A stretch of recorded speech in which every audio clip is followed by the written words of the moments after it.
Welcome to నాజ్నో vibes. పిల్లలు ఏదైనా sweet తినాలని అడిగినప్పుడు ఇలా క్యారెట్ హల్వా చేసి పెట్టండి. రుచికి రుచి, ఆరోగ్యానికి ఆరోగ్యం. టేస్ట్ అయితే సూపర్గా ఉంది. తప్పకుండా ట్రై చేయండి. మెజర్మెంట్స్తో సహా చూపిస్తున్నాను. వీడియోని స్కిప్ చేయకండి. ప్రాసెస్లో వెళ్ళిపోదాం. ఇప్పుడైతే దీనికోసం 500 grams of carrot, 250 ml of milk, 150 grams of sugar, పచ్చికోవా, జీడిపప్పు, కిస్మిస్, ఇలాచీ పౌడర్. ఇప్పుడు ఇలా అంతా రెడీ చేసుకొని పెట్టుకోండి.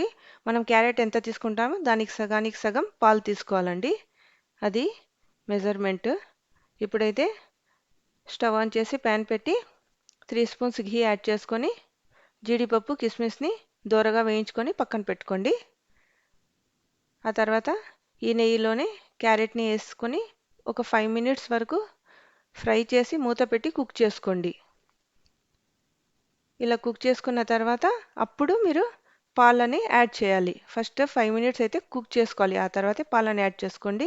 ఇప్పుడైతే యాడ్ చేసుకున్న తర్వాత 10 to 15 మినిట్స్ వరకు మీడియం ఫ్లేమ్లోనే పెట్టి కుక్ చేసుకోండి. హై ఫ్లేమ్లో అస్సలు పెట్టకండి. మీడియం ఫ్లేమ్లో లేకపోతే లో ఫ్లేమ్లో పెట్టి కుక్ చేసుకోండి. ఇప్పుడైతే షుగర్ యాడ్ చేసుకొని 1 స్పూన్ ఘీ యాడ్ చేసుకొని ఇలైచీ పౌడర్, పచ్చి కోవాని యాడ్ చేసుకోండి. ఇది అన్స్వీటెండ్ కోవా అండి, స్వీట్గా ఉండదు. కోవా లేకపోయినా పర్వాలేదు, పాలేస్తాం కాబట్టి టేస్ట్ అయితే సూపర్గా ఉంటుంది.